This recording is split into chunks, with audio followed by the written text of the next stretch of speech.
Please. Please. Please. Now, Deputy Mick Barry. Taoiseach, you come from a family with a boxing tradition. I think you might have a couple of years on me, but I also think, like myself, you'll remember the greats of the 1970s, how they'd maneuver their opponents onto the ropes and punish them with a seemingly never-ending barrage of body blows. Ordinary people are being punished with a seemingly never-ending barrage of body blows, financial body blows, in the form of these price hikes from the energy companies. Blow after blow after blow. And this morning, two more. SSE hiked their gas and electricity prices by 9%. Pinergy hiked theirs by 19%. These are the 34th and 35th energy price hikes, the 34th and 35th financial body blows from energy companies in this year alone. For the ordinary householder, this is a hit of about €700 to €800 for the year. For many, it's over €1,000. For some, the price hikes represent a grave danger. Every winter, large numbers of our people die from the cold. Some years it is 1,000 people, sometimes it's 1,500. It's not unknown for the number of people to die to be 2,000. The so-called excess winter death rate for this country is consistently one of the highest in all of Europe, higher even than many colder countries, Norway, etc. Those who die are far more likely to be old, and they are far more likely to be poor. They don't die really just of the cold. They die from fuel poverty, from an inability to be able to afford to heat their homes in Ireland in the 21st century. So my question to you, Taoiseach, is, what are you going to do about this? Are you going to stand idly by and watch the likes of the ESB make profits of €363 million in the first 6 months of this year alone, while households struggle to make ends meet and old people? You've increased the fuel allowance by a miserable £5, and you've promised to consider reducing VAT on gas and electricity from 13.5% to 12%. Miserable cut. And how long are your deliberations going to take? Today is the first day of December. The coldest months, they're on us now.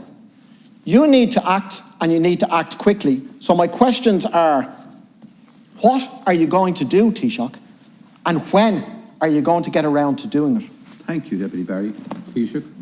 First of all, I want to thank the Deputy for raising this issue, and it is a serious issue in terms of the rising gas prices and energy prices more generally, which is European-wide and which is global.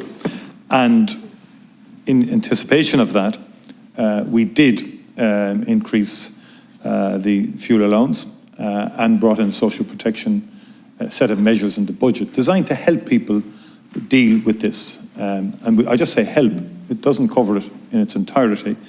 And also in terms of taxation package. The social protection package is about 550 million, and the taxation package is in around 520 million, which does give extra disposable income to people to deal with this issue.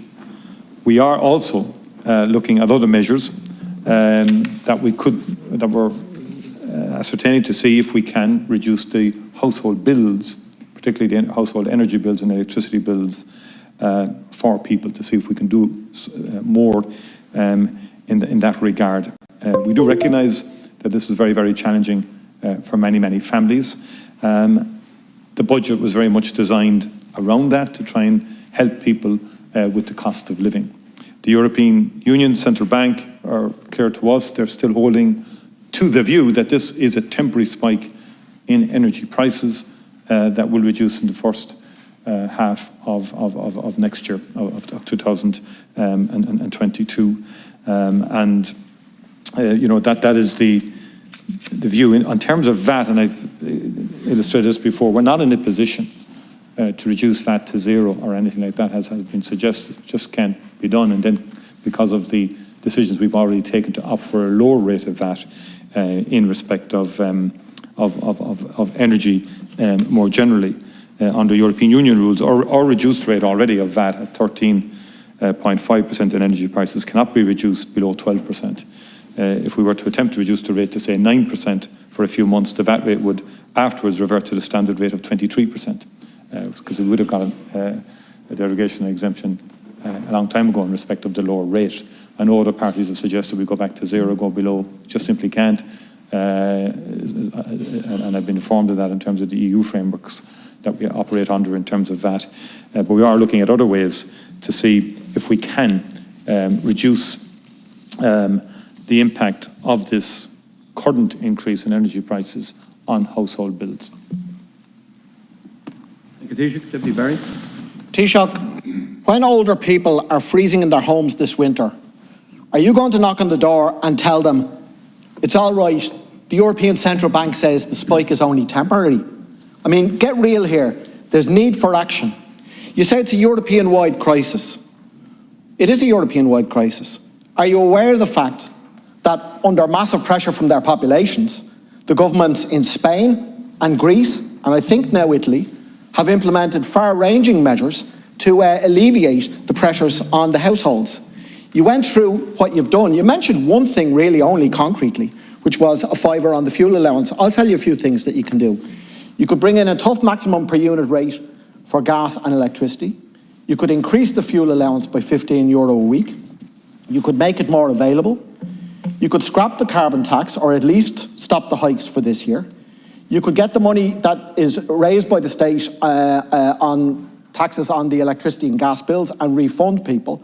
And last but not least, you could take the energy industry into public ownership, allow the ESB to operate on a not-for-profit basis and organise it on the basis of the needs of people, not profits. There's a whole number of things you can do there, Taoiseach. What are you going to do, and when are you going to do them? Thank you. We have already taken measures, which you dismissed, but we had taken measures in terms of the fuel allowance, increasing the eligibility threshold of the fuel allowance, which will be retrospective to budget day.